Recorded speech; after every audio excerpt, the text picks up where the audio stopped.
भगवान की बातें इस YouTube चैनल पर हम आपका स्वागत करते हैं। पिछले कुछ एपिसोड्स में हम भगवान अष्टावक्र गीता से उसको आधार बनाकर ज्ञान और प्रकरण संबंधी बातें समझने की कोशिश कर रहे हैं। हम फिलहाल कोशों की बात कर रहे हैं। 3 कोश, अन्नमय कोश, प्राणमय कोश और मनोमय कोश के संबंध में हम कुछ चर्चा कर चुके हैं। आज हम चौथे कोश की यानी कि विज्ञानमय कोश की बात करेंगे, उसके संबंध में कुछ चर्चा करेंगे। विज्ञानमय कोश सूक्ष्म शरीर का ही कोश है।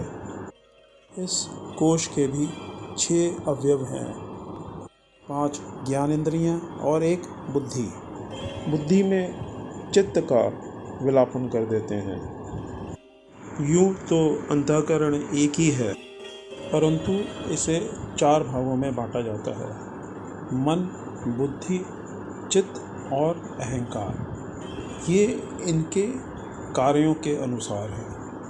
मन अंतःकरण को तब बोलते हैं जब ये संकल्प और विकल्प करता है।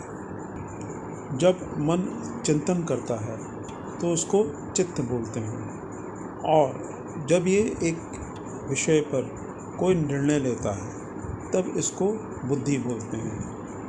और अहंकार तो तीनों में ही ओतप्रोत है। मैं हूँ, मैं शरीर हूँ, मैं मन, बुद्धि, चित्त, अहंकार हूँ। ये स्थूल अहंकार के नाम से जाना जाता है, और ये मन की हर अवस्था में होता है। अब चौथे कोश की बात करें तो 5 ज्ञानेंद्रियाँ और बुद्धि, इनको मिलाकर चौथा कोश होता है, यानी कि विज्ञानमय कोश। मनोमय कोश की तरह ही ये चेतन तत्व बुद्धि से अपना तादात्म्य स्थापित कर लेता है, और बुद्धि के द्वारा किए गए चिंतन को ये अपने द्वारा किया गया चिंतन मान लेता है। यानी ये चिंतन मैंने किया, और जो बुद्धि निर्णय करती है उसको अपने द्वारा किया निर्णय मान लेता है। बुद्धि तो जड़ तत्व है और ये स्वयं चेतन तत्व है। अपनी चेतनता का आरोपण ये बुद्धि में कर देता है, और बुद्धि के जो क्रियाकलाप हैं, जो एक जड़ वस्तु है, उसके धर्मों का ये आरोपण अपने में कर लेता है। इस तरह से ये ऐसा अनुभव करता है कि जो भी इस बुद्धि ने चिंतन किया, सोच विचार किया, किसी विषय के बारे में कोई भी निर्णय लिया, वो सब मैंने ही किया, मैंने ही सोचा विचारा, मैंने ही सारा चिंतन किया। और जो ये बुद्धि निर्णय ले रही है वो वास्तव में मैं ही ले रहा हूँ। इसे कहीं भी ज़रा सा भी अंदेशा नहीं रहता कि ये बुद्धि के क्रियाकलाप मेरे नहीं हैं। इनके साथ इसका पूरी तरह से तादात्म्य है। जैसे कि दूध में पानी मिला दें तो पानी और दूध को अलग नहीं किया जा सकता, उसी तरह से इस चेतन तत्व को बुद्धि से अलग नहीं किया जा सकता। ये ज्ञान इंद्रियां बुद्धि उपाहित चेतन से ही चेतन होकर शक्ति प्राप्त कर अपने अपने कार्यों में संलग्न होती हैं। यानी कि देखना, सूंघना, चखना, स्पर्श करना और सुनना आदि जितने भी कार्यकलाप हैं, ये सब इंद्रियों के द्वारा इसको स्पष्टतः अनुभव होते हैं कि किए जा रहे हैं, परंतु ये इससे इतना तादात्म्य संबंध स्थापित कर लेता है कि ये सोचता है सब मैं ही कर रहा हूँ। ये वास्तव में इंद्रियां भी मैं हूँ। ये मन, बुद्धि, चित्त, अहंकार, अभी तो हम बुद्धि की बात कर रहे हैं, तो ये मैं ही हूँ। इसे कहीं भी इस बात का अंदेशा नहीं रहता, कहीं भी ज़रा सा इस बात का ज्ञान नहीं होता कि मैं इन सब क्रियाकलापों से एक पृथक तत्व हूँ, चेतन तत्व हूँ, जो कि इन सब विषयों के जानने वालों को, इन सब विषयों के अनुभव करने वाले को, इन सब विषयों के चिंतन करने वाले को और इन सब विषयों के बारे में निश्चय करने वाले को मैं जान रहा हूँ, मैं समझ रहा हूँ, मैं देख रहा हूँ। किन्हीं विषयों का ये चिंतन कैसा भी करे, गलत, ठीक, और किन्हीं ज्ञानों के आधार पे करे, जो कि इसे पंच ज्ञानेंद्रियों के द्वारा प्राप्त हुआ है। ये इस चिंतन को अपना ही किया हुआ मानता है। मैंने गलत चिंतन किया, मैंने सही चिंतन किया, और अंततः मैंने जो निर्णय लिए वो गलत थे या सही थे, वो लिए गए मेरे द्वारा ही थे। तो इन सब का परिणाम भी ये खुद ही भुगता है, क्योंकि इसने उनके साथ तादात्म्य कर लिया है। मैं और मेरे की बुद्धि होने से इन सारी ज्ञान इंद्रियाँ और बुद्धि द्वारा किए गए सारे क्रियाकलापों को ये मैंने किया, मैंने देखा, मैंने समझा, मैंने जाना, मैंने अनुभव किया, और मैंने ही किसी विषय पर निर्णय लिया।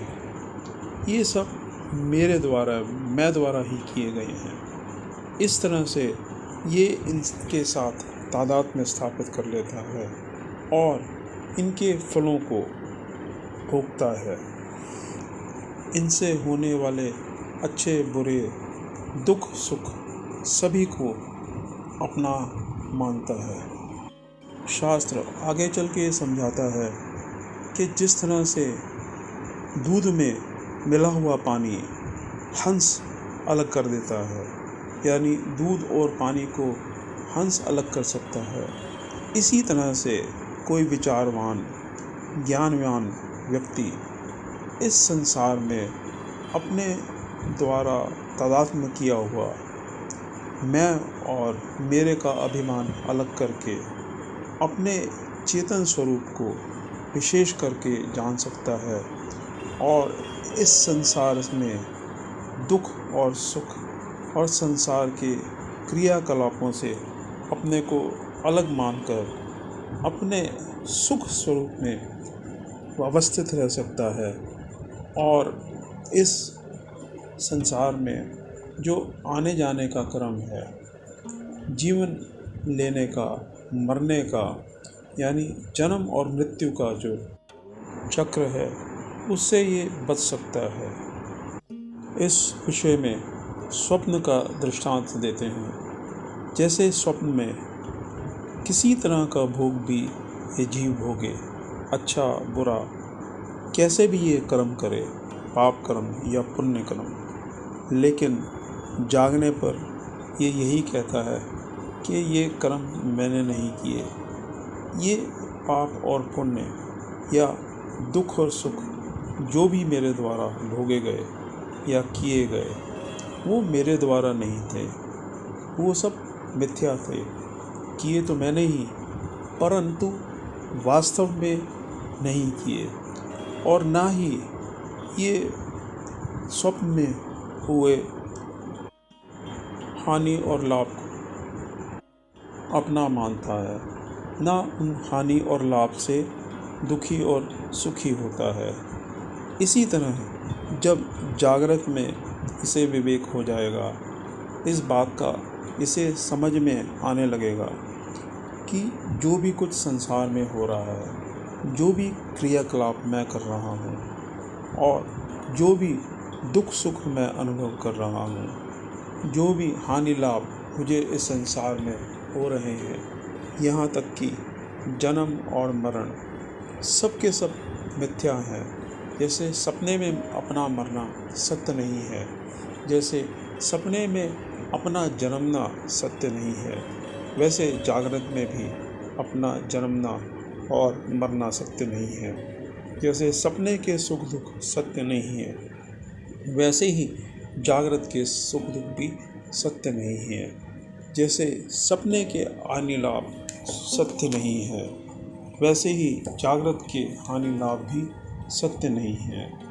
इस तरह से विचिंतन करके, युक्तियों से, प्रमाणों से, शास्त्रों के द्वारा बताई गई विधियों से अगर ये ठीक ठीक जानने की कोशिश करेगा तो ये इस संसार से बच सकता है और अंततः सुखी, पूर्ण सुखी हो सकता है।